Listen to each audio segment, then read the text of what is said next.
Datos, cálculos y resultados. Práctica número 5, calor de neutralización. Para esta práctica, los datos más importantes son los que se necesitan para calcular la capacidad calorífica del calorímetro, que serían la masa y temperatura del agua fría, la masa y temperatura de agua caliente, el calor específico del agua y el cambio de temperatura que sufre el sistema. Luego, los datos de la entalpía de las reacciones, que para calcularlas serían la masa de ambas soluciones, los moles de cada uno de los reactivos empleados, el calor específico de las soluciones y el cambio de temperatura de la reacción. Ecuaciones químicas y matemáticas. Las ecuaciones matemáticas son el porcentaje de error, que son el valor absoluto del dato teórico menos el práctico dividido el dato teórico por 100. Y ecuaciones químicas, que es el calor de la reacción es igual al calor del agua más el calor del calorímetro. En esta práctica hay dos reacciones, la del ácido clorhídrico más hidróxido de sodio y la del ácido acético más hidróxido de sodio. Análisis previo. En el análisis previo nos pedían calcular la capacidad calorífica del calorímetro.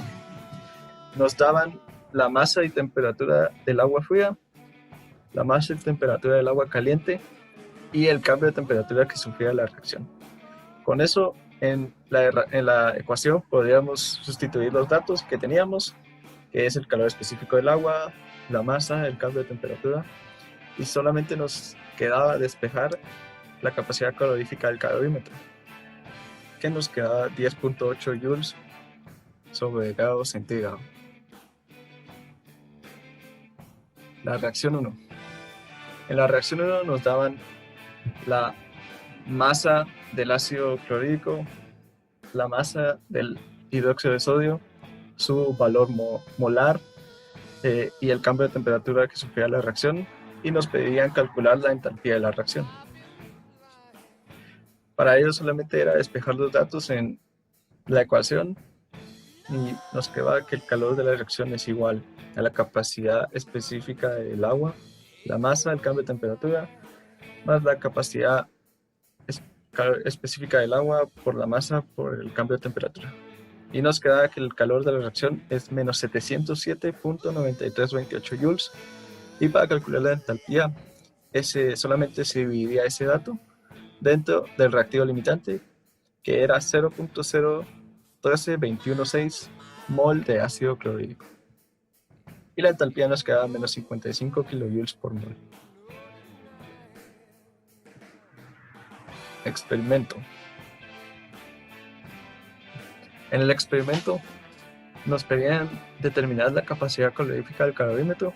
Para eso nos daban los datos, que son 10 mililitros de agua fría, 10 mililitros de agua caliente, la capacidad específica del agua, la temperatura del agua caliente, la temperatura del agua fría y el cambio de temperatura que sufría el sistema.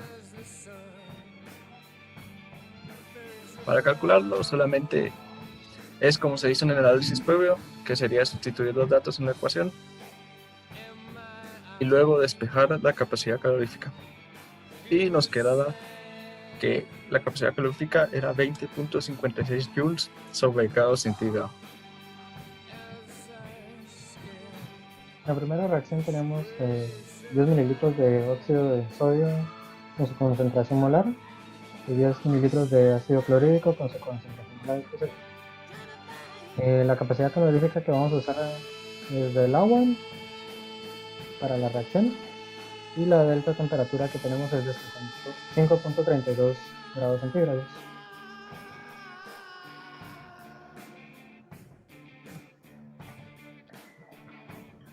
Las ecuaciones que usamos es que la delta H de la reacción es igual a la masa de la solución, la capacidad calorífica del agua, por el delta de temperatura, más la capacidad calorífica del calorímetro, más por la delta de temperatura. Tenemos que la masa de la solución es de 20 gramos por la capacidad calorífica de 4.184 joules sobre gramo sobre por centígrados por los 5.32 centígrados más los 2.56 joules sobre centígrados más por los 5.32 centígrados. Nuestra delta H de reacción es de 554.55 joules negativos. Nuestra delta H del neutro sería la delta H más dividido los moles de reactivos limitantes. Los moles de reactivo limitante serían los del ácido clorhídrico, que serían 9.87 por 10 a la menos 3 moles, lo cual si lo metemos en la ecuación nos daría que el delta H neutro sería de menos 56.28 kilojoules.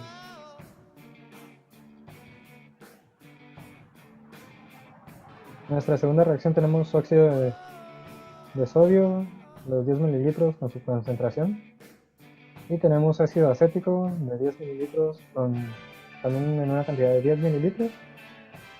La capacidad calorífica del agua la seguimos usando y la delta T de temperatura será de 5.47 grados centígrados.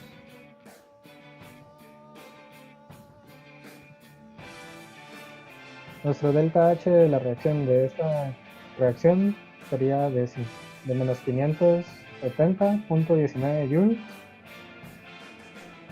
Nuestro reactivo limitante sería el ácido acético. Los moles que tenemos para este reactivo serían de 0.01001. Al meterlos a la ecuación para el delta H neutro, nos daría que el delta H neutro sería de menos 56.96 kilojoules.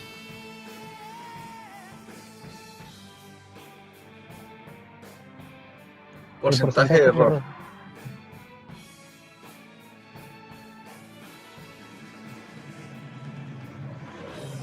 Nuestro valor teórico es de 55.8 en la primera kilojoules en la primera reacción, y en la segunda reacción es de menos 54.3 kilojoules. Al hacer el porcentaje de error nos dimos cuenta que en la primera era un valor muy mínimo, a lo que daría que es muy acertado, que es muy cercano el valor al valor teórico. Y en la segunda reacción tenemos un valor de 0.489%, lo cual no es un valor muy grande, pero es un valor muy cercano al valor teórico que nos dio en el experimento.